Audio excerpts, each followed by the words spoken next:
6 key differences between my emergency C-section and my second scheduled C-section. First, the emotion. With my emergency C-section, it was a little bit of chaos, a little bit of fear, and a little bit of exhaustion after going through labor for about 14 hours before we had to rush me into surgery. For my scheduled C-section, I was nervous but totally calm, and it felt really controlled. Second, obviously the timing. For my emergency C-section, I actually had my water break. I went to the hospital. I went through labor. I was actually given Pitocin to speed everything up because I wasn't dilated. I went from 0 to 10 in about 3 hours. With my daughter, we had a scheduled C-section, and I even had time to pack snacks. I went through all the normal pains of labor. I went through contractions. I went from 0 to 10 in about 3 hours. I got to experience pushing, whereas with my scheduled C-section, I didn't have any pain before. They gave me fluids. They give you medicine to help fight infection. It's a very different experience going in 2 hours before a scheduled surgery versus being rushed into the OR. I went through something I think a lot of women don't go through with my first C-section.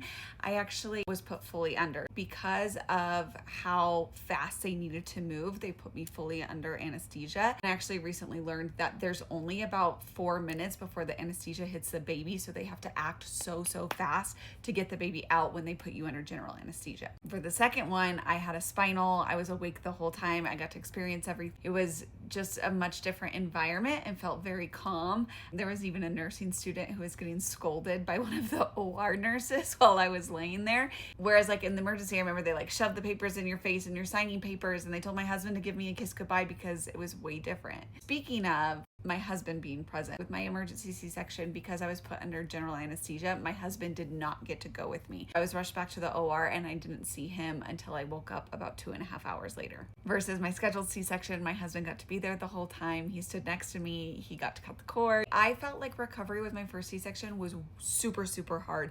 2 weeks afterwards, I was in so much pain. I specifically got a blowout with my hair for my scheduled C-section because with my first C-section, I couldn't even lift my arms to wash my hair for about a week and a half because it hurt so bad. The emergency C-section, they were rushing. They weren't taking their time. They weren't going slow. It was just get this baby out. And that's kind of what recovery was like. It was just really painful. It was still painful, but of course, like recovery is going to be painful. It's major surgery, and I was very sore, and thank goodness for all the medication. It was just way smoother than it was with my emergency C-section. Both my emergency C-section and my scheduled C-section were intense in their own way. I'm so grateful that both my babies arrived safely because now I'm officially a mom of 2.